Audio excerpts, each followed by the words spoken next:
good. Right. Okay. So we're going to talk today about selling lakes and selling properties that have lakes on them. What you need to know when you're mandating them and when you're showing clients around. I mean, it's a massive subject, so we're not going to be able to cover everything in one session, obviously. So you may or may not remember that a while ago I sent out an email saying, if you've got any questions about lakes, can you send them to me? And then we'll use that as the basis of the presentation and of the training. So a lot of people sent me questions and comments that they had, which is very useful. So I kind of collated those and made that into a series of questions and answers.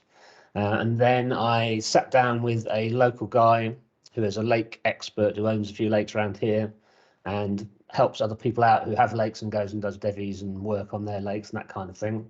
We sat down to talk for about 2 or 3 hours about lakes, the process, the rules, the regulations, all that kind of stuff.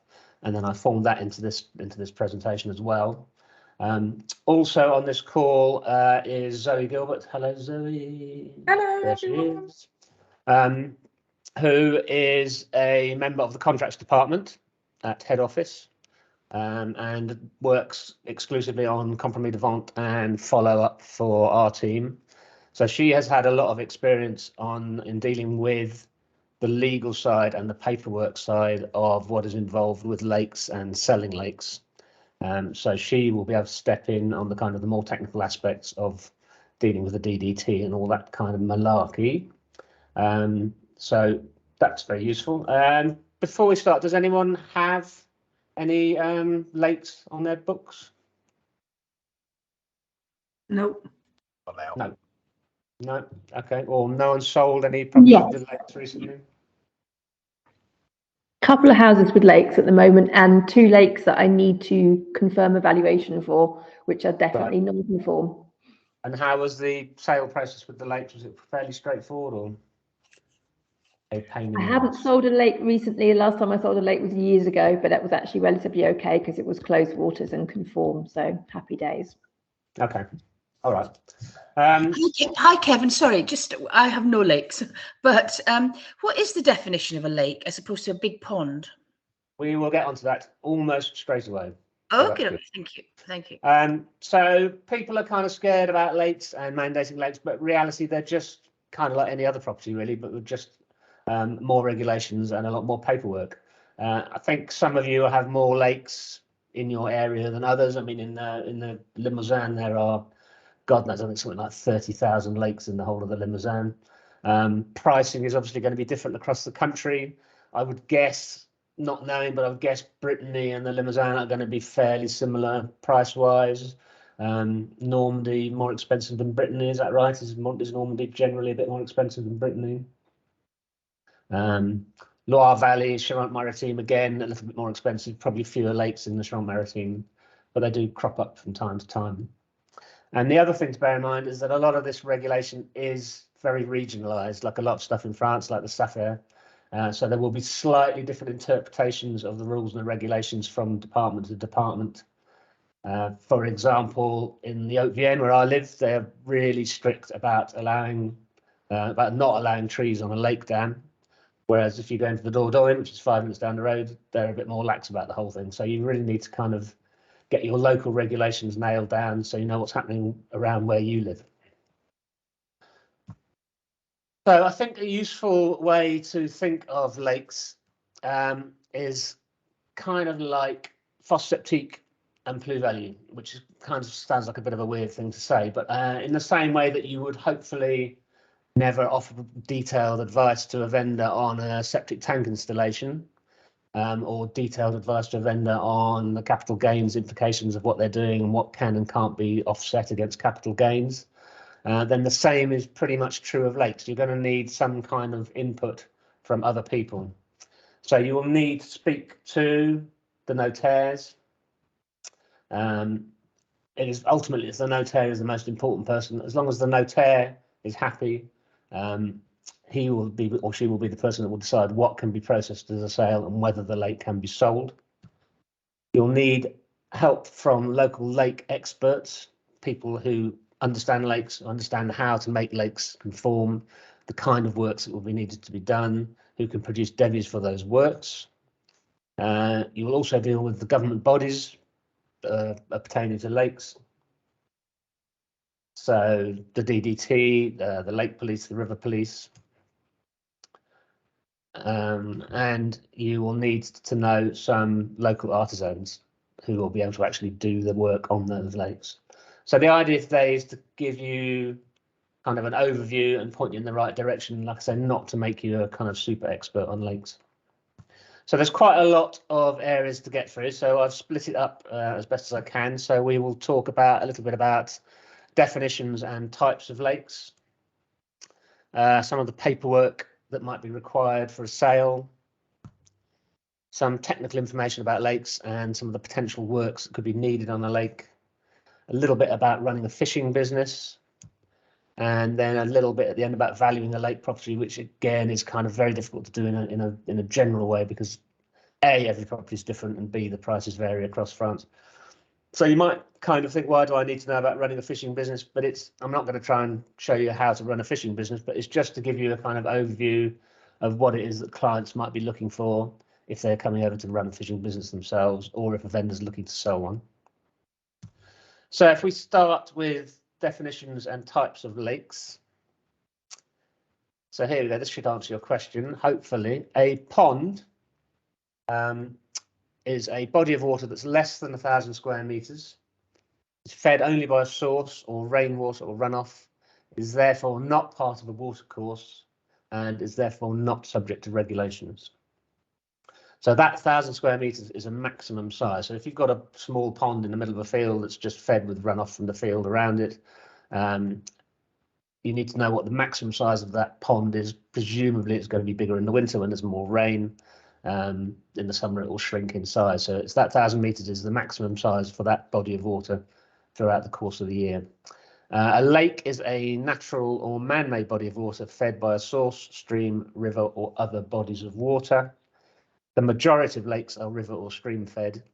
That would include the situation where you have a lake and then there is another lake above it. For example, I had a house on my books years ago that had, I think it was either 7 or 9 interconnected lakes all running down a hill, and then the bottom lake fed into a river. So if the lake is fed by another lake above it, that still counts as being part of a watercourse, even though the lake that's feeding it isn't a river itself, if that makes sense. So there's a question on chat, Kevin. What about 1,500 square meters only fed by rainwater? I think that still needs to be regulated. That's going to be regulated by the DDT. Is that right, Zoe? Sorry, yes, it still needs to, Yeah, as soon as it goes above 1,000, you're stuffed. I want a better expression. So lakes can be divided into 2 types. There is closed water and there is open water.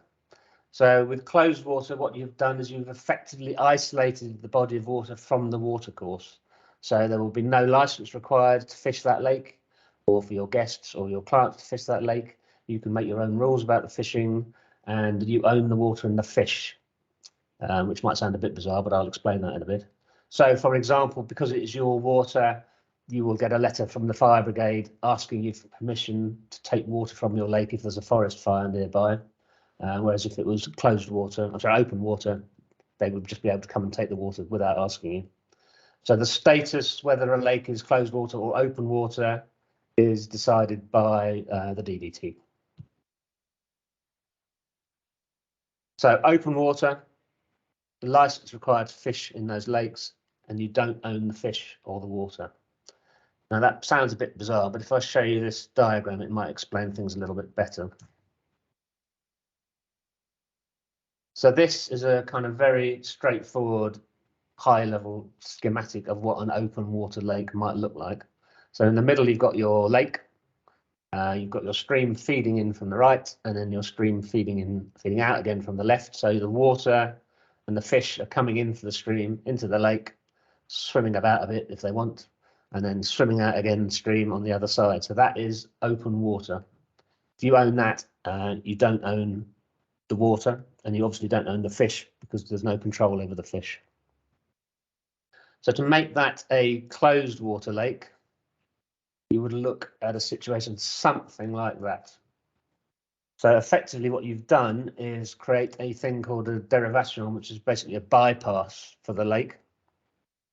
You've reduced the size of the water inlet from the stream into the lake. It's still the same stream going into the lake and coming out of the lake, but you've reduced the size going in and you've reduced the size going out.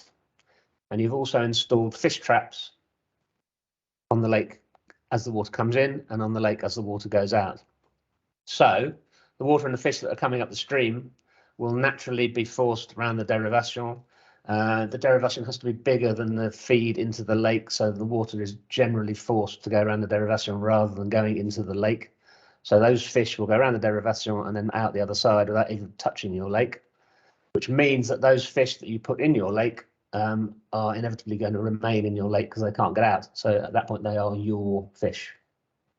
Does that make sense? I will assume Yes, that it does. it does. Thank you. Good. So the status, as I say, is decided by the DDT. A closed water lake that's fully licensed and up to spec will be given a 30-year license. So you can do what you like with that lake for 30 years. Any lake now that changes owner has to be brought up to spec in a similar way to a fosse septique.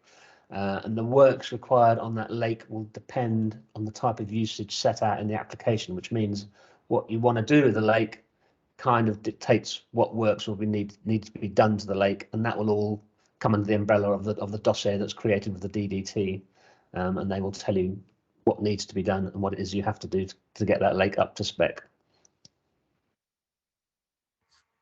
Kevin, I have a question there. Is the situation like the FOSS that you get a period of time afterwards and the new owner can do the works, or does it have to be done before you sell? We'll come on to that. We'll come on to that. Yeah, I mean, it's very similar to FOSS in a lot of ways, but just a bit more complicated. Okay. So the other type of lakes are what are called pre-Napoleonic lakes. These are lakes that are shown on the carte Cassini, which are the pre-Napoleonic maps of France from around, I think it's about the middle of the 18th century, something like that. These are historic monuments, effectively. They have a right to exist. DDT cannot make you demolish these lakes, whereas they can pretty much make you demolish any other lake. However, they do need to conform like any other lake does. It used to be, a long time ago, well, not that long ago actually, that they weren't covered by the same rules. And the old rule that anyone who had a lake had to drain their lake every 3 years didn't apply to them. As it happens, that rule about draining a lake every 3 years is no longer really enforced because of kind of ecological changes that I'll get onto. But pre-Napoleonic lakes now need to conform like normal lakes in exactly the same way. They're not that common. They're not hugely common. Next question is, can you just create a lake yourself? So what people refer to as the lake police are in fact really the river police. So their job is to maintain the quality of the river networks. So to them, lakes are basically a pain in the arse. So with climate change, the temperature of rivers is going up, which is having a bad environmental effect. So what the river police don't want is large bodies of water like lakes draining into the river system, making things worse, increasing the temperature of the water and killing off all the fish. So the lake police actually want fewer, not more lakes. So the answer to a question, can you just create a lake yourself, is categorically no. You will not be given permission to create a lake at the current time. Plus, you cannot enlarge the size of an existing lake. You can enlarge the surface area. You might be able to make it deeper, but you can't enlarge the surface area and make it cover a bigger area than it currently does. However, because the DDT want to get rid of lakes, there are subsidies available if you want to demolish a lake, up to 80% in fact. So this could be quite useful if you've got a client that's looking at a property that's got a small lake on the grounds, doesn't want the lake. If you can work out what the cost would be of demolishing that lake, given that you might get 80% subsidy, then that property could still potentially be of interest to that client, because there are a lot of buyers that don't want lakes and they don't want all the hassle associated with lakes. So some of the paperwork required for a sale. There are two types of perfect lake. First one we've discussed, under 1,000 square meters. not fed by a river or stream, has no dam and does not flow into the water system. So that is a pond. Requires no regulation, doesn't need to be registered with the DDT, don't have to worry about it. If you've got one of those on the property you're mandating, job's good and fine, go ahead. Second perfect lake. Can I just say something about that one, Kevin? Yes. You probably still need to contact the notaire just to check that it's a perfect lake. And secondly, Cheryl had a lake that was just over the 1,000 square meters. It was like 1,200 or something, maybe a bit less. And in the end, the vendors decided to reduce the surface of the lake to under 1,000 as the best choice really as to how to go ahead. So they didn't have to do a big dossier with the DDT. And the buyers were happy with that, so that was a solution. Okay, I think I was going to mention that later on. Oh, sorry. Oh, God. Right. Fine. So yeah, perfect lake number 2, registered with the DDT, has a current arete, so it's all up to spec, has no additional works required. So again, if you've got one of those, no worries, you can carry on and just sell that lake. I have to say that kind of lake, fully registered with no work required, is very, very, very rare. You won't find them that often. Would you agree with that, Zoe? I don't think they come around that much, do they? No, I think no, they don't. But there are some owners who are a bit more aware and have done work required and had people in, and so perhaps it'll become more and more likely. But yeah. I think it's like the septic tanks. Ever since they introduced the regulations about having to get septic tanks up to spec, and people are doing more and more work. It's the same thing with the lakes. Gradually, people are realising, because as I'll explain later, the penalties are quite onerous if you don't do the work and you're caught. Mm. Can you see that question? Could you see Trina's question about how to measure a lake? Yeah, I mean, the best way to measure it is on the cadastral plan. Really, it's the only way you can really do it. The DDT sometimes use like Google Maps, GeoPortai. They'll take. When I was involved in this one where we reduced the size, the DDT actually took the lake over a number of years, the different photos that had been taken either on Google Maps or GeoPortai, so over a period of about 15 years, to see how large the lake had become. Okay. Oh, that's quite interesting. Yeah. So there are two options with regard to lake. Effectively, in that case, that means you've got either a lake is not registered with the DDT, or it is registered with the DDT. So if we go through the process for paperwork one by one through both of those situations, what you as an agent have to do, your initial task, very much like a septic, is you need to start having the conversation with the vendor at the mandate stage. I mean, your owner will probably say, yes, my lake is fine, it's all registered with the DDT, there's no work to do on it. He may be lying, he may be wrong, he may not know. Your ultimate end goal is to produce a set of paperwork that will make the notaire happy enough to pass the sale. So when you go and mandate a place that's got a lake, establish what existing paperwork there is, see if there's any contact, any paperwork from the DDT, talk to the owner about the lake, what they've been doing with the lake, what they were told when they bought the lake, talk to the notaire if you have to see if they know of the lake. It's quite likely that they've sold that lake 1 or 2 times and they may know more about that lake than the owner does. Look at the deeds, see if there's anything on the deeds about the lake when they purchased it, and verify the size of the lake with regard to the 1,000 meter cutoff. Oh, if you are working with a lake that's not registered, I know this looks kind of terrifying, but it's not actually. This is the process of the steps you will go through. Now, Zoe will kind of more au fait with the steps than I am when it comes to this. But essentially, once you've established on the left-hand side that the lake is unregistered, you have to approach the DDT. So either the vendor can approach the DDT, or quite often what happens is they get one of the lake experts in that I mentioned earlier, and they will approach the DDT for them, because it's quite a complicated process. The vendor may know nothing about lakes. They may have inherited it. They may have bought it not knowing that they had a lake. I mean, that happens sometimes. They find a lake in the forest. But once the DDT has been alerted, they will then provide a set of registration documents to the vendor. The vendor or his intermediary or her intermediary will complete those registration documents. Quite complicated. I don't know. Do you want to talk about those registration documents, Zoe? I mean, it's not an easy thing to fill in, is it? No, Sophie's done this quite recently as well, and it's quite a lot of information about the volume of water. It's quite technical calculations about water in, water out, about gradients, to do with how you manage the dam, the déversoir, the spillway, the how you empty the lake. If you need a derivation, if you need to divert water around the lake, you know, there's quite a lot of technical stuff to put in. How deep the mud is, what species are there, what the dam's made of, and how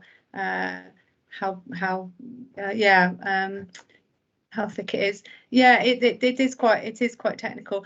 Just one thing to say, for a lake over this concerns lakes over 1,000 square meters up to 3 hectares. It's like a declaration. It's more of a kind of this is what we've got, this is what we're doing, and then the DDT will come back and say, yeah, well, that's okay, but you also need to do this, or make sure that you do this out of a bigger list. But over 3 hectares, it's an authorization, so it's a bit more of a complicated process, which goes a bit more in detail into those technical things I just mentioned. So yeah, 1,000 square meters to 3 hectares is one thing. Declaration over 3 hectares is authorization. Okay. So Hi, so Sophie here. When I've had these lakes registered, I've worked with the guy from the Regional National Park, the lake advisor, the Dordogne.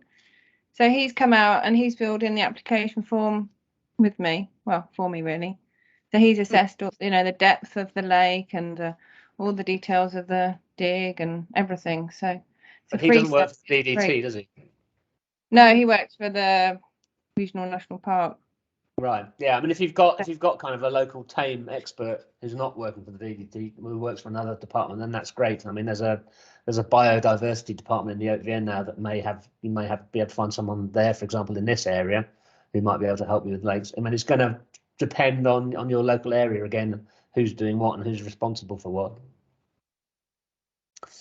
So after the DDT has assessed this application, they will then either issue you an arrêté that says there are no works required on that lake, at which point the vendor is free to sell the lake, or they will issue an arrêté with works required.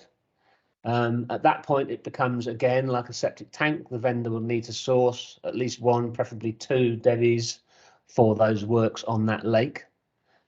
So that's where you need your kind of local artisans who know how to work on lakes and your local experts who know what the lake needs. And then once you've got those devis, you are then free to sell a lake as a vendor. But in the same way as a septic tank, you may have to negotiate around the payment for those works at the offer stage. Can be quite a lot of money. I mean, I had a lake probably about 8 or 9 years ago, and the guy said, yeah, no, it's all fine, it'd been in the family for years and it was all registered and everything was good, and they had old paperwork saying the lake was fine. But then when push came to shove and it had to be contacted the DDT to see what the current situation was, it ended up needing about 45,000 euros worth of work, and as it was for sale for 50, that kind of made things a bit difficult. So you need to be aware that these works can be quite big and they can be quite expensive. Kevin, can this flow chart be, is it already on Hestia by any chance, or can you put onto Hestia? Because it's very helpful, just giving us a guideline, because obviously later. Certainly, yeah. I'll send it to Sharon and get it put on the resources. Yeah, get it put on the training resources. Yeah. Cheers. I'll send out all these slides anyway. So. Oh, brilliant. Tough.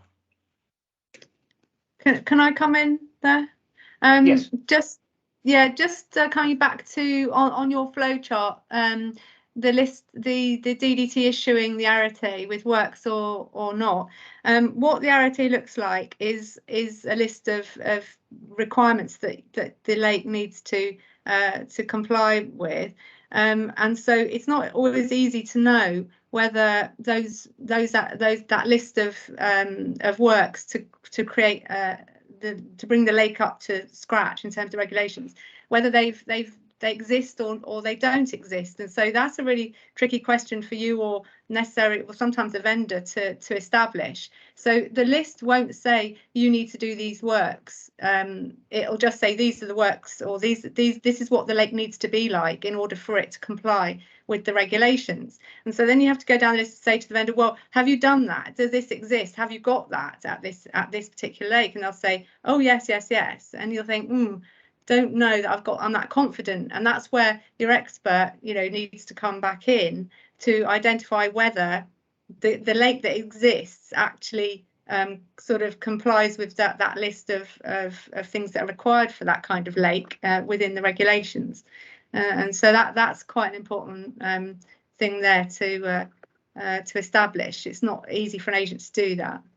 No, and the DDT won't come out and look at a lake and go, yeah, you need to do X, Y, and Z. No. That's not their job. So that's where you need the kind of the local help for that.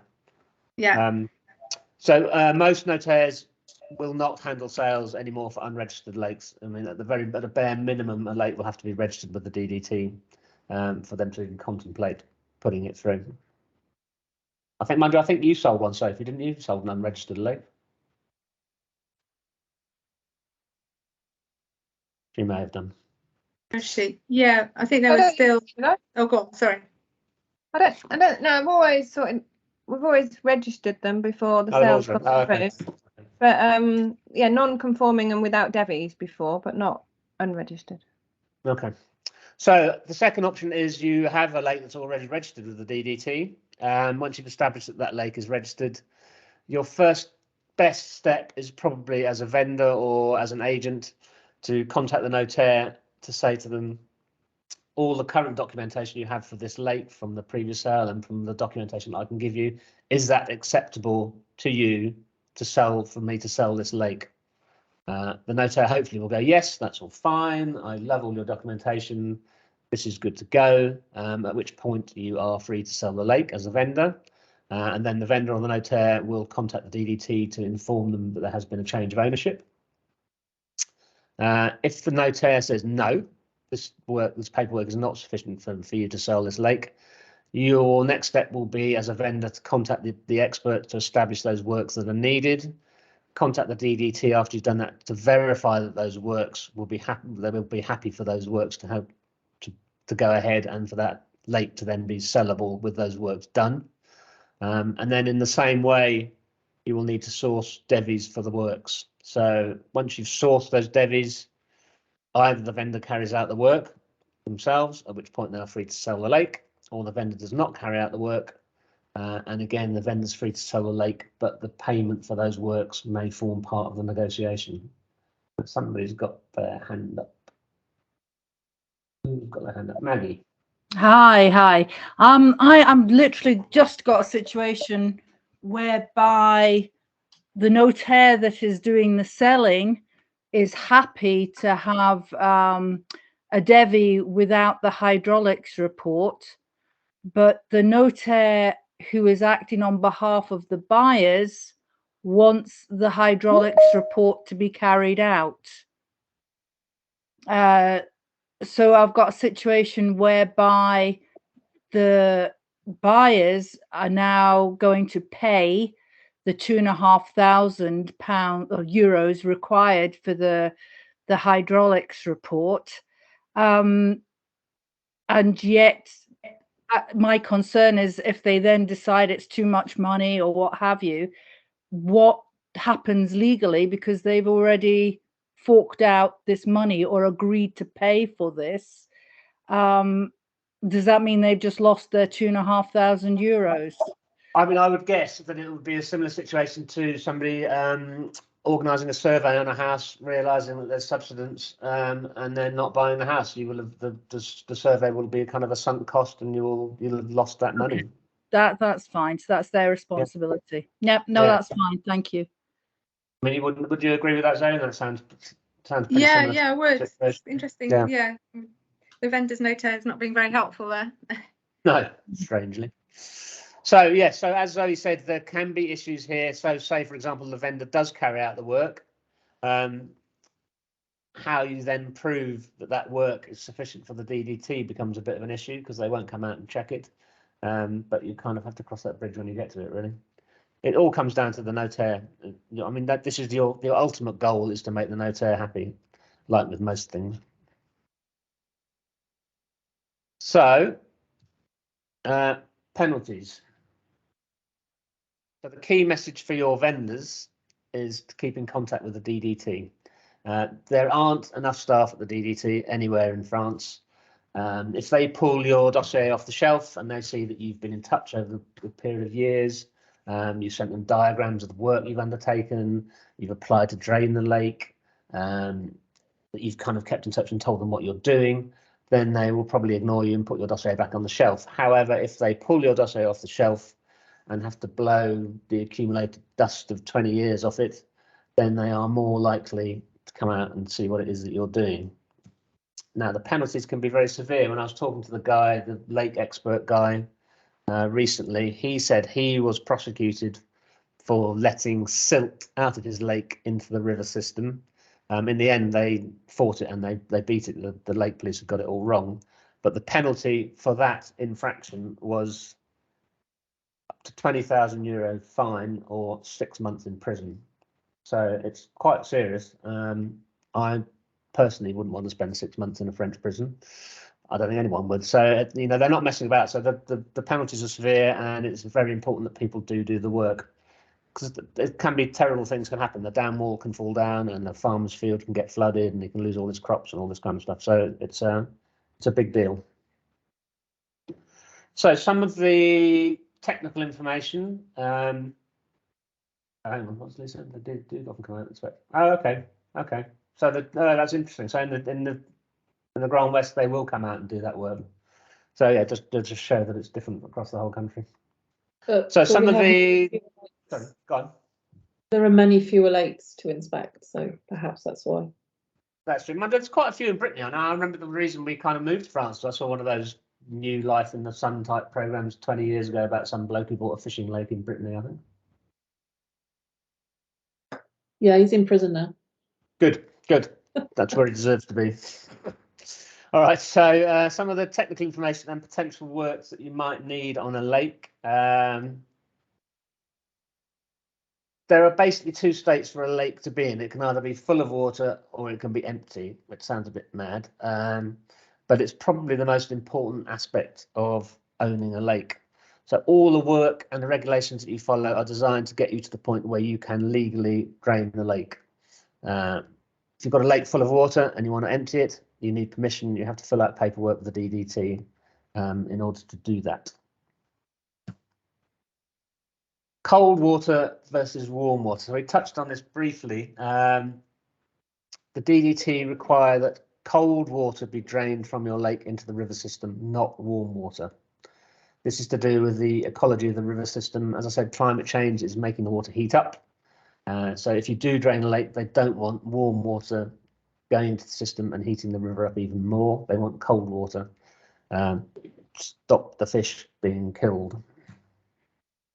So that means that water leaving the lake when you drain the lake has to come from the bottom of the lake first. As you know, if you're in the sea, the water on the top of the sea is warmer than the water at the bottom of the sea. So in order to do that, you have to have a specific drainage system. Now, this is one that you'll see quite a lot. It's called a monk drainage system. Going around lakes, you'll probably see this one quite often.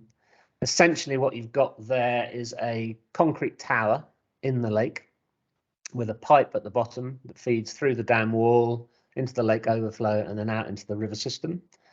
It's got a concrete lid on the top, and there's a kind of system of boards and valves that you can move around to let water out, so the water goes from the bottom of the lake and fulfills the kind of requirements from the DDT. There are different types. Some of them have boards, some of them have valves, but they all basically fulfill the same function. You can achieve the same thing with a valve and a pipe. It's the cold water issue that's important. So this is a concrete tower that goes 60 centimetres above the lake's surface. If it's less than 60 centimetres, it becomes a system tulip. But you can make that concrete tower more than 60 centimetres and you turn your tulip back into a monk. The advantage of a monk system is that you can use it to adjust the level of a lake and keep the level of the lake at that level. So if you want to reduce the level of your lake by 30 centimeters, you can use the monk to do that permanently. No one will ever force you to put in one of these systems. Like all these things with lakes, there are many different ways of getting around problems. This just happens to be one of the ones that you'll see most often. It's just quite useful so you understand what it is that you're seeing when you see it. How important is the depth of the lake? The key thing that the depth of the lake will tell you is how much silt there is at the bottom of the lake. Silt can become putrid, which is bad for the fish, obviously. But you do also need a certain amount of silt in a lake to keep the lake life cycle going. If I show you this rather complicated looking lake ecosystem document. So in essence, what happens is leaves and matter fall into the lake, they fall to the bottom, they rot, they create silt. That's fed on by bacteria. The crustaceans eat the bacteria, and then the fish eat the crustaceans. The fish die, they drop to the bottom of the lake, they decompose. So it becomes a cycle that goes round and round like most of these things.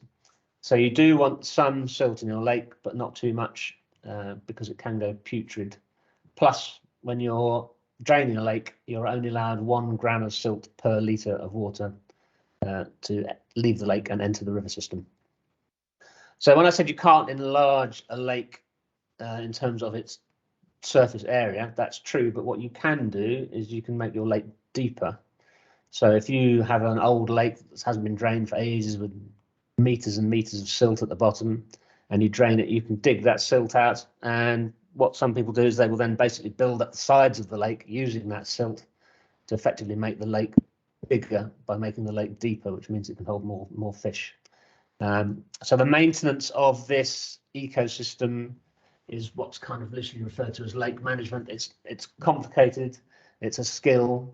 So if you've got a client coming over who's never worked with lakes and wants to buy a lake, they're going to struggle probably. But I mean, Zoe, you've got your lakes at the moment. I mean, and Sophie, haven't you? I mean, do you have problems with the kind of the ecosystem and maintenance and that kind of stuff? Or? Yeah, you do have to think about it. You have to have plans. You have to have, it's a bit like farming or something. You need to think ahead. You need to think of your seasons and when you're going to be allowed to do things, and when you should treat you might want to lime the water for a particular effect. You might want to plant where your water comes in to clean up the water.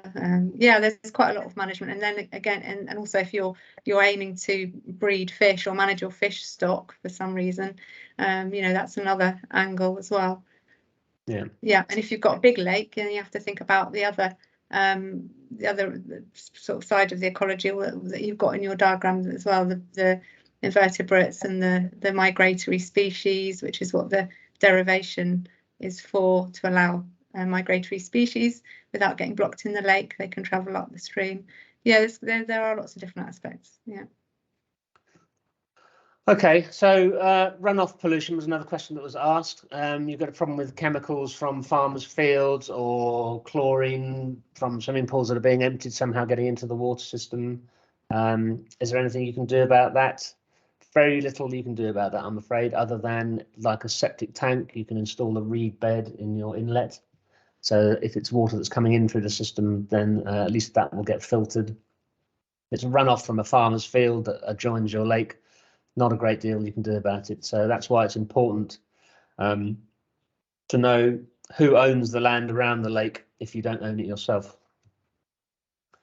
So this ties in as well with carrying out works around a lake. So it's not the same as a house where you get a 1 meter kind of boundary around the house where you're allowed to go and stand and do work on the house. You need the permission of the landowner around your lake if you want to go and do work on the lake in an area that doesn't belong to you. So when you're mandating a lake, it's vital to check who owns the land around the lake if the owner doesn't own it themselves, and what it's being used for. So it'd be no different from mandating a house that was next to a farm. You'd want to know whether that farm was a wheat farm or a cattle farm. Obviously, a cattle farm is going to be more difficult to sell a house because of the smell and the flies and the noise and stuff. So that's true on the previous slide with regards to pollution. also true with regard to carrying out works. Very important that you find out who owns the land around the lake if the owner doesn't own it themselves. Trees on the dam. This is one of the most common reasons for a lake not to conform. Different ways of looking at this, different views. Some people will say that the trees are basically holding the dam together. Other people will say that the tree roots are creating instability in the dam. Like I said, in the OVN, there's a new department called Biodiversity, who are vehemently opposed to cutting down trees. At the same time, the DDT in the OVN won't allow you to have any trees on the dam, so there's a bit of a conflict there. It depends on, to a degree, on the type of tree it is. If it's pine or oak, then cutting those down, the roots are quite invasive. They'll die back and they may well damage the dam wall. Some dam walls are chemin, so you've got right of way for the public. If that's the case, then the DDT cannot insist that the trees are cut back on a dam wall that's a chemin. So that's one of the rare occasions when you do want a droit de passage for the public across your land. Again, different departments have different interpretations. Like I said, the Dordogne quite happy with trees, OVN not so happy with trees. So you need to contact your local authorities, find out how they're going to interpret those rules. Another question is, I want to build a fishing hut. Someone sees a really nice lake. They think it'd be nice to have a little fishing hut around here down the corner for the fishermen to store their fish in or to store their rods in. It's actually no different from any other piece of land. If it's in zone N or zone A, then there'll be no building allowed. In the same way, if you're selling a house that's got a big field, it may be that camping à la ferme could be allowed, for example. It will depend on the zoning of those pieces of land. The guy we were talking to again, he's kind of trying to figure out a long-term way around it, so that he can build a house next to his lake, even though it's in an agricultural zone. So he's fixed the lake, he's got his license, that's all good, he's opening his business, and then he's kind of trying to demonstrate that he needs a building for security reasons. So he'll put a building on, and then somehow he's going to try and get permission to turn that into a second house and then go down that particular route. But it's not something you want to guarantee at the sales stage.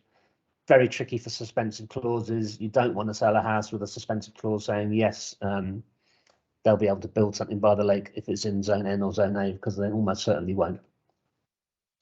That makes sense? Yes, it does make sense. Yes, it does. So, Thank you. other possible major costs, as we mentioned, creating derivation. You've got a massive lake. I mean, some lakes, I've had lakes in my books that have been 10, 15 hectares, so they're huge bodies of water. So to create a channel around a lake that size is a major cost. Quite often it's cheaper just to buy a digger, do it yourself, and then sell the digger at the end of it.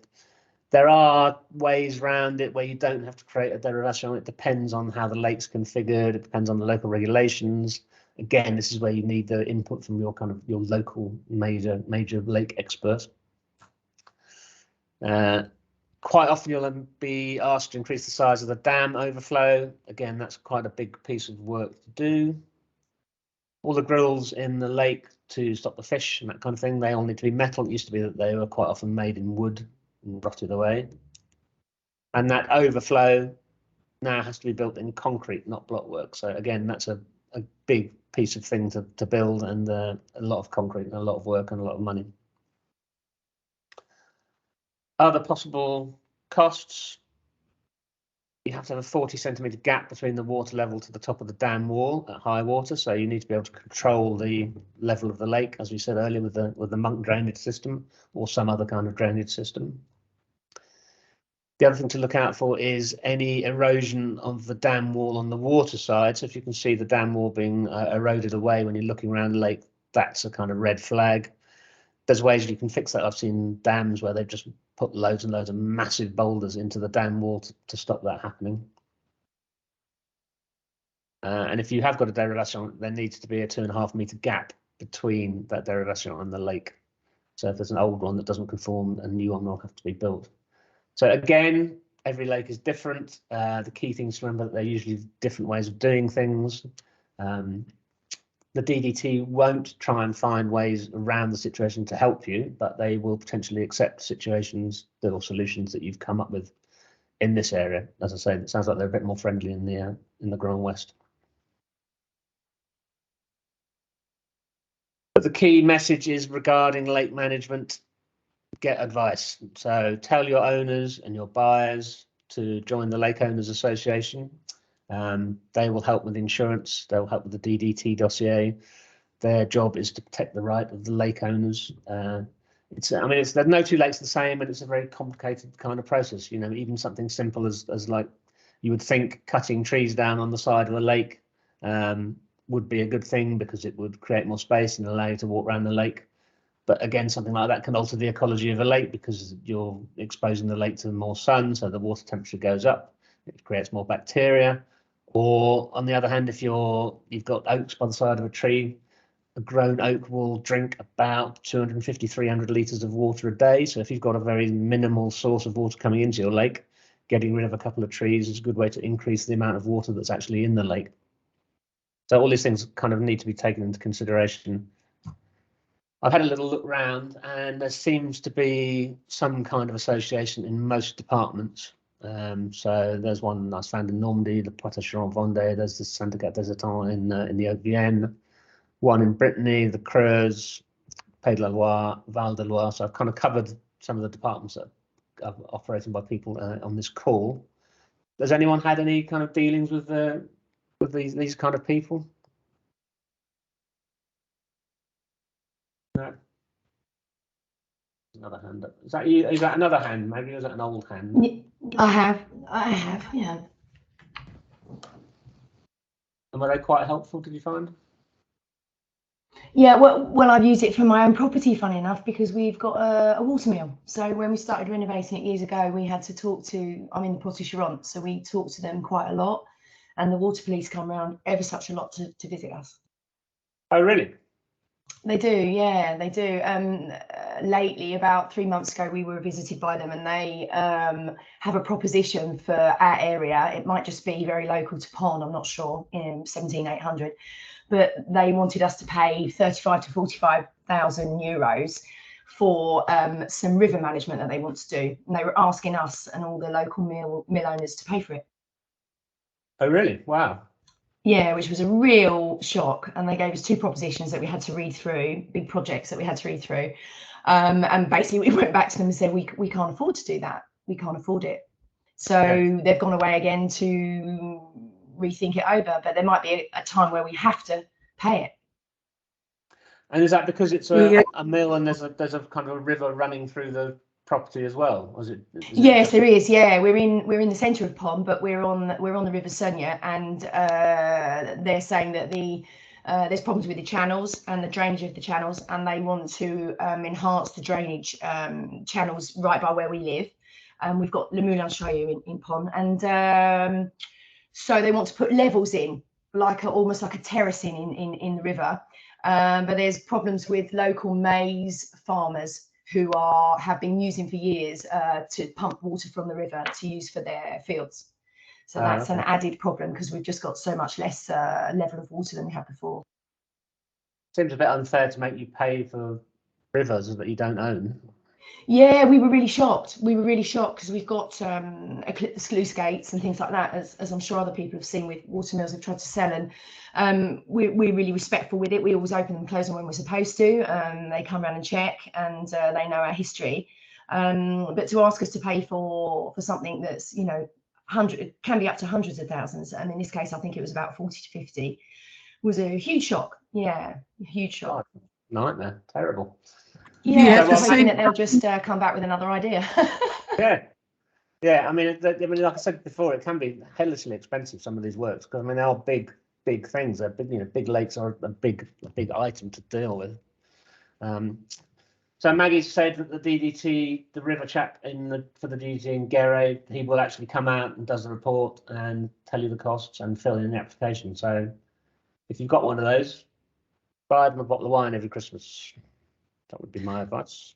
It is really variable, and I think it's good. Sophie and I had one where from the Haute-Vienne, he came out and came around a lake and talked to us about the situation. The vendors were absent. It was a succession, and so they had no interest, they had no knowledge, they had no information at all about the lake. And so the DDT guy came round, and we looked around and worked out what would need to be done in terms of a negotiation with the potential buyers. And he was really good. I think so. It is variable, and lots of you are saying that they're okay and they will come out and help and point you in the right directions and everything. And if Maggie's saying they'll help you with the kind of estimate of costs, then that's really good too. Although I guess you still need a quote for a potential sale.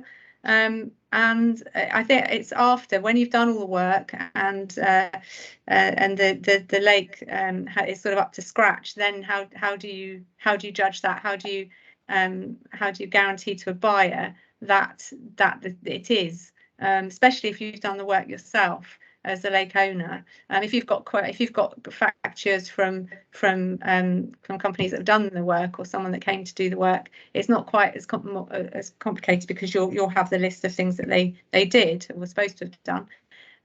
So it's quite tricky, that bit, I think, setting out to a buyer exactly the situation of the lake and what's been done, and what needed to be done, and just sort of giving guarantees. It's really hard to actually say, yes, this lake is up to scratch, all the meso norm have been done, and you can sell this 100% sure that there won't be anything still to do. Yeah, I mean, and then you get those problems after the lake is sold, when they discover that the work wasn't quite what they expected to have been, and then the DDT gets involved again. So, but then it's like I've always said, it's the same as a septic tank, just on a much bigger scale, really, with a lot more things that can go wrong. So, Maggie, are you asking another question, or is that your old hand, as it were? I'm going to assume it's your old hand. Okay, good. Go on, Gretchen, we've got a question. Yes, we've had the same problem. I live next to a river, and the water police also asked all the people who live next to the river, who had vents in their garden, to take them away, because the fish all of a sudden couldn't swim upstream anymore.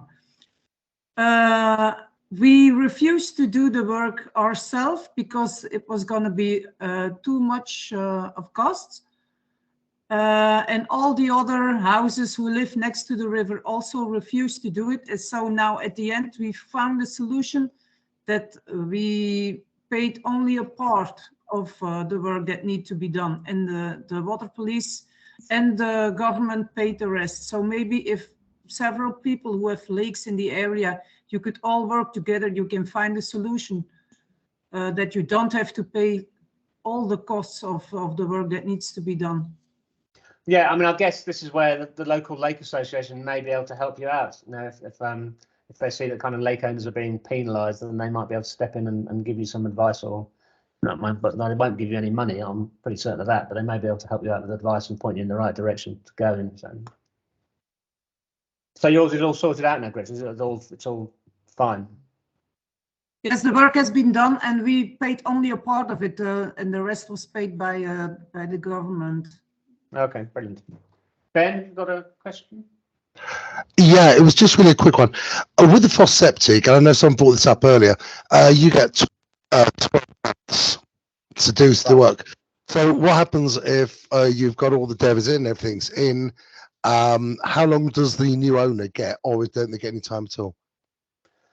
I think it depends on what the works are, doesn't it, Zoe? Kind of, if it's like massive works, then they're going to get more time than just drills. And it also depends on time of year as well, because there are certain things you can't do in the summer. You can't drain the lake, so yeah, it's gonna depend on that. But if you've got a plan in place, and you've got your DV, and you know you've got an idea of how long it's going to take for you to do the work, and you tell the DDT, then they'll be fine. They'll leave you to do it. Right, so it's basically getting an agreement with DDT that we'll do it over a period of time. I didn't know whether there was any sort of cut-off time, like it's got to be done within 2 years, 3 years, 1 year, or whatever? Well, I think if you say to them, yeah, I'll do it over, by 2060, they'll probably say, perhaps can you do it? Oh, that's what I was asking. Yeah, some a reasonable timescale. Yeah, and again, depending on what the work is, if it's a massive job that requires 8 or 9 diggers, then you're probably going to get more time. So, Right, thank you. And sometimes if you've got a lake which is really thick with mud, it's never been dealt with, it's got a huge sediment layer, then if you need to do the ASEC, which is to drain it down, you have to leave it for maybe like 2 years before you can get a digger in there to dig it out, possibly even more. So that kind of thing can also affect how long they give you to do stuff. So there's no enforcement notice. It's not like as I say, a FOSS septic where legally, whether anyone does or doesn't, most people don't, you've got 12 months to do it from time of purchase. If you were to actually mandate it and sell it, it's really down afterwards to the new owners to decide or work out with the DDT how long. Is that right? yeah, exactly. So that's fine. Thank you. That's all I wanted to know. Okay, Mike, you've got a question? Yeah, sorry if I've missed this in the beginning, but once the lake owner's got a valid, i.e. it's conforming lake, whatever configuration, is there a period of validity for that document? Like in the FOSS, it's what, 3 years, whatever it is. Got to be checked again. Because if for argument's sake, like you said, someone had a document that was years old, it said it was conforming years and years ago, there's got to be a cut-off line somewhere that says it's got to be, that's only valid for a certain period of time. So is that when they issue the new arete, will it revert back to 30-year?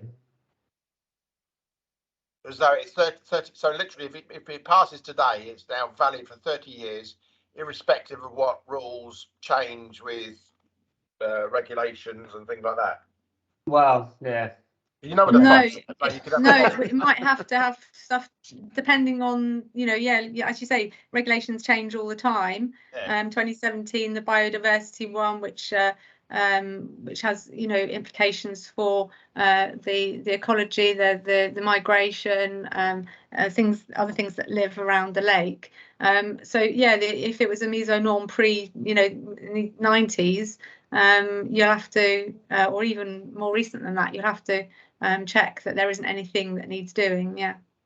And that this DDT body would be the ones to consult with to say, right, I've got this valid conformity thing. Is it still conforming to today's rules, basically? So yeah, really, exactly. The seller can't possibly say that is conforming lake. He really doesn't know if regulations are changing all the time. Well, you know what, in French terms, I mean. Yeah. Okay, Ta. Yeah, that's the problem. Yeah. Thanks for that. So hopefully that answers your question, Nicola. Shirley, do they need to be abbreviated? Well, I mean, they will need to be insured and have proper serial numbers and decennals and all that kind of stuff. So they'll need to be a proper company. Yes, you don't want some bloke down the road coming in and digging out your lake, because there could be legal implications on the work that they do. So if we go back to kind of just a few things about running a fishing business, just a few bits and pieces about various terms. It's a massive subject again. We could talk about it all day. I'm not sure anyone would really want to. But these are just a couple of things you can talk about when you're mandating a business or doing viewings for a business. So the PVT license. There is a misconception that this is a license that allows you to run a fishing business. So you may well have heard of the PVT license. But all conforming licensed lakes effectively have a PVT license. If you've got the PVT license, i.e. your lake is conforming and it's licensed, you can use it to run a fishing business. The price of fish. Again, like everything, this varies from year to year. 2019, I mean, these are expensive, it's insane. But in 2019, a 20-kilo carp would cost you €2,000. In 2022, that fish is now €1,300. So the price is logarithmic. So a 25-kilo carp is now currently worth about €5,000. So these are expensive bits of kit to buy, as it were. Most of the fishing businesses in France are carp lakes. There are other ones, but the majority are carp lakes, and that's what people want to come and fish. And carp fishermen that I've come across are kind of a bit insane, really. They'll quite happily sit next to a route nationale with the trucks thundering behind them, just on the off chance that they can catch some massive fish. So it's all about how big the fish is. So if you want to run a fishing business, you've got to have big fish in the lake, otherwise people just won't come. So stocking a fish lake, tricky. Very difficult to guarantee the fish stocks in a lake, even if the seller has the receipts. So quite often you'll go and look at a lake and the seller will say, well, I've put 50,000 euros worth of fish into the lake, but it's impossible to tell whether they're there or not. It's the same as if you go to see a big bizarre example. You went to see a house and the owner of the house said, well, I've got 3 bedrooms in the attic, but you can't see them. Please put them on the deed. You know, it's very difficult to ascertain whether the fish are really there. Even draining and netting the lake, which is pretty much the only way of guaranteeing anything, will only catch about 70% of the fish. And once you've lowered the level of the lake, you'll get ospreys and cormorants and otters and everything coming in and snaffling all your fish. So it's, if you're mandated the lake and the guy says, well, I want an extra 50,000 euros because of the stock, say fine, you know, include it in your valuation. But then when it comes to offer and negotiation, then that will definitely become a negotiating point. The other thing that lakes quite often have that are very desirable when it comes to stocking them are things called breeding ponds and hospital ponds. So there will be little lakes usually that feed into the main lake next to the lake. Obviously a breeding pond is where you breed your fish, so you keep your young fish there and breed there. Or a hospital pond is for sick fish, or a fish that has been caught a lot and has got a bit tired of being caught, so you put it back in the hospital pond to let it recover a bit. To stock a lake, the received wisdom that I've heard is that you stock with smaller fish, unless you're going buying a lake now and you want to open it this year. So don't buy a fish more than 10 kilograms. A fish of 8 to 10 kilograms will be about 85 to 100 euros. One of 10 to 12 kilograms will be about 150 to 200 euros, and a fish will grow about 3 kilos a year. So there are a lot of carp lakes in France. The money is really in lakes that have got accommodation, but because fish are expensive, there is money to be made, and people do make money in buying small fish, not catching them, just buying them, growing them, and then reselling them. What are pegs and swims? These are things that you will also hear quite a lot about when you're wandering around lakes. That is what a peg usually looks like, something like that when you're walking around a lake. So waters intended for fishing, particularly commercial waters, have areas on the bank designated to anglers. These are called pegs and are usually indicated by a wooden platform or some kind of marking such as a number. So a lake may have multiple pegs all the way around. It doesn't mean that you would have a fisherman at every peg at all times. It's just various places around a lake that a fisherman might want to fish, or where he thinks he's going to catch his mythical huge carp. So the swim is the area of the water in front of that peg. So the swim would be that water from the peg to the middle of the water, except for the waters that are only accessible from one bank. So I hope that makes sense. How many fish and how many anglers? So you're looking around a lake and you want to know how many fish a lake would need to be run as a fishing business, or how many anglers it can support. It's very difficult to tell. It depends on the type of lake, depends on the fish stock, depends on the location, depends what you want to do. But as a general rule of thumb, you need roughly 1,500 kilograms of fish per hectare. And you can get roughly 1 fisherman per half a hectare on your lake. So a 3-hectare lake, 5 or 6 fishermen, and half of 4,500 kilos of fish. It sounds like a lot of fish, frankly.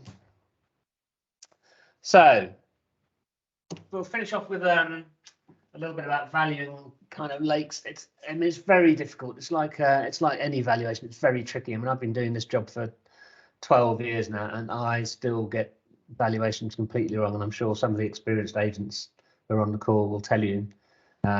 You know, you can go and see 2 terrible houses in a row for valuations, and then the third one, because it's not terrible, you'll overvalue it, or you had a particularly bad day with the clients and you're in a bad mood and you'll undervalue the next house you go and see. It's very tricky. All the lakes are different, like all the houses are different, but the key thing is not to rush. Take advice from your colleagues, as usual. Take advice from your coach, from your AC. Look on the internet, see other properties that are for sale that are similar size lakes, similar size houses.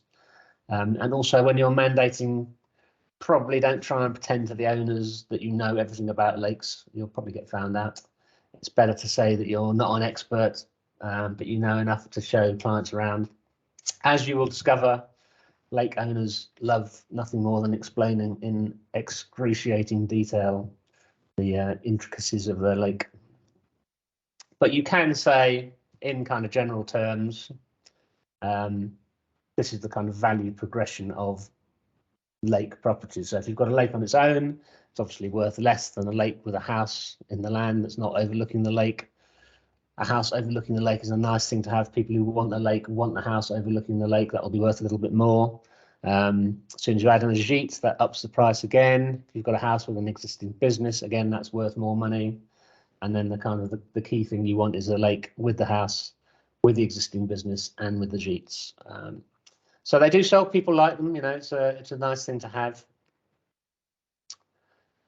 So these are some of the sites that you can look at to give you some kind of feel for what lakes are going for and what things are for sale at. So it will give you the opportunity to look by region. This is usually the best way to get some kind of idea of the valuations for lakes. So lakesfrance.com is quite a good one. aquestlakesproperties.com is another one. I'll send out all these slides so you can keep these URLs. Frenchproperty.com, of course, you can do a filter just on properties with lakes, and that also has some private sellers in there. So actually, we found quite a big, nice lake property recently on there with a private seller that we've got the mandate for. So yes, use those, give you an idea of what things are worth. So what we're going to try and do now is go a little bit kind of interactive. So what I'm going to show you some pictures of lakes that we have sold, and hopefully you'll be able to give me an idea of what you think those are worth. I mean, it's the same as mandating a house in the country. You can't go into a house in the countryside and say all houses in the countryside are worth 800 euros a square metre, therefore your house is worth 160,000. It doesn't really work like that. So you can't say a lake is worth 100 euros per cubic metre of water. So what I'll do is I will put up some properties that we've sold recently, and then hopefully, if you look on your chat, can you all see a little form there that says property 1 with 3 prices on it? Yeah. So this is the first one. It's a 6,300 square metre lake on 1.4 hectares of land. It's on a route nationale, so quite noisy, registered but non-conforming. Would you think this property went for 24, 29 or 35,000 euros? If you can submit your answers, I'd just be intrigued to see whether people can get it right or not.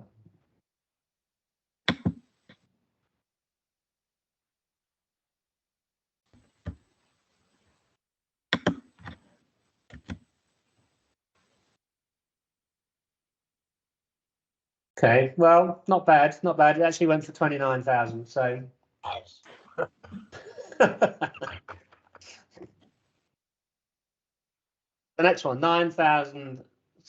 Oh, hang on, that's the wrong one. 2.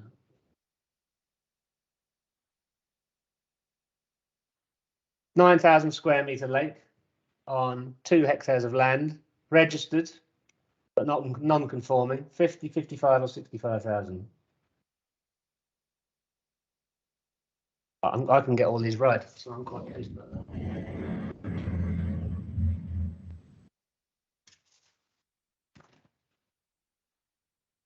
Bit of a split. So that one went for 50,000. So third of you got that right. Actually, that's split almost exactly a third across all the answers. Okay, property 3. Little lake, 1.5 hectares, little 1-bedroom cabin, not the greatest looking house, it has to be said. Lake unregistered and non-conforming at the point when it was put on the market. 48, 55 or 60.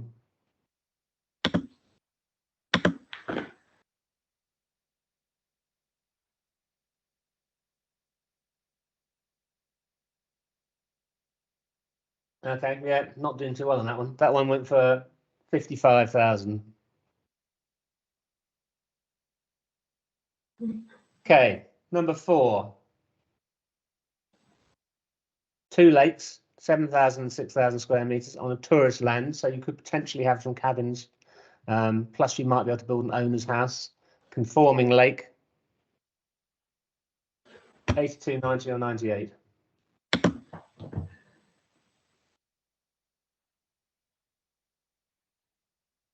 Ah, very good. 98,000. Yeah, you're right. So the ability to build a house on a land makes a huge difference to the value of it, obviously.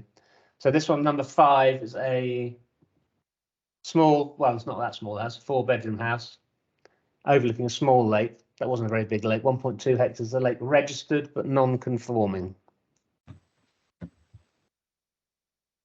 100, 110 or 120.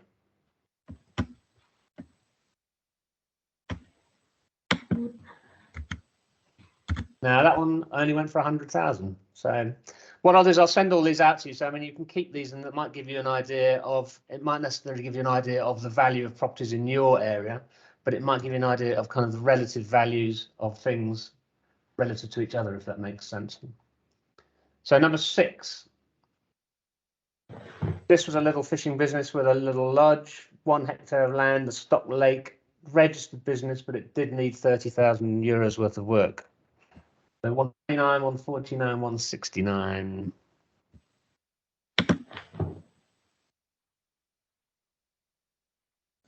Yeah, again, cheap, 129. I think it might just be that it's very cheap around here. Number 7 is a 5-bedroom house, a 1-bedroom gîte, 3 small lakes and 9 hectares of land. The lake was unregistered and non-conforming.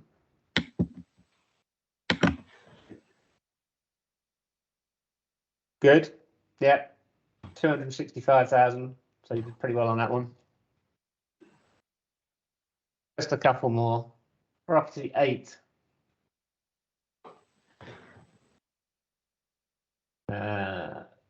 You see property 8?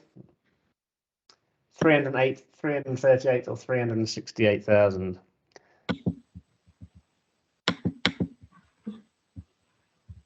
Yep, 368,000. And then finally, just to prove that you can make some decent money out of lake properties. This was a nice place, 3-bedroom house, 1 hectare lake, little fishing business, 4 hectares of land, fully conforming lake with 18 years on the license, nice indoor pool. 473, 533 or 603,000.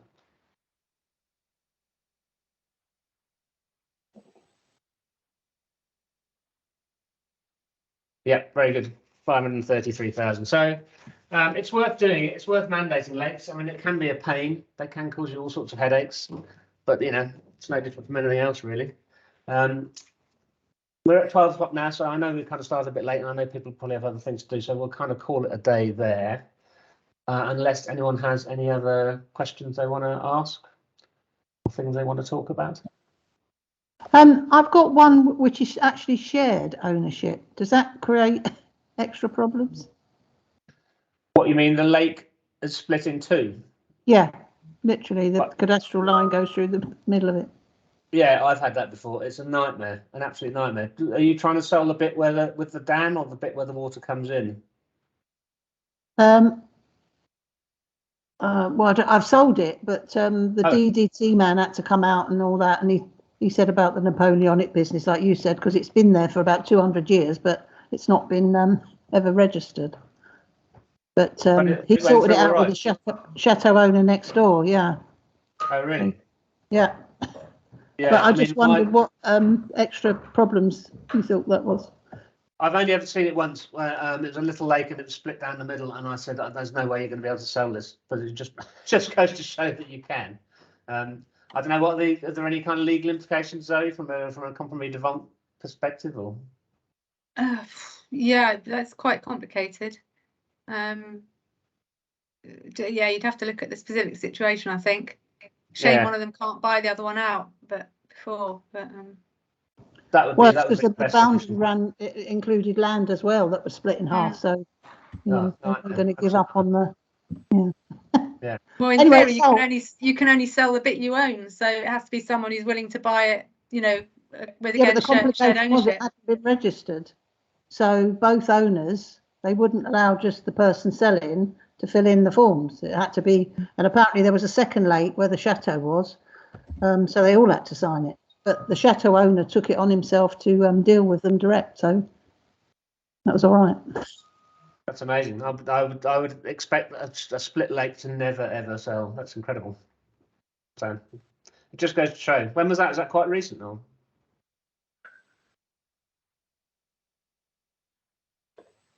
You're muted. Can't hear you. Oh, sorry. Yeah. Yeah, it was September of last year. Oh, okay. Well, I mean, the market is weird. People are just buying kind of anything, but I didn't think they'd buy half a lake. There you go. Yeah, I mean, it's very green and horrible, but anyway. All right, fair enough. Brilliant. Okay, well, thank you everyone for turning up. That's very good. Anything else you want to add to that, Lisa? Or any more stuff you need to say? Thank you. Obviously, we've got the next session next Monday, which will be slightly shorter. It's the discrimination module, which is a 2-hour obligatory module. And just to warn everybody that an awful lot of that relates to rentals, but it is a legal obligation that we have that every 3 years, that discrimination module. So it will be slightly shorter. Okay, cool. And starting at 9 again, Lisa? 9 to 11. Yeah, okay.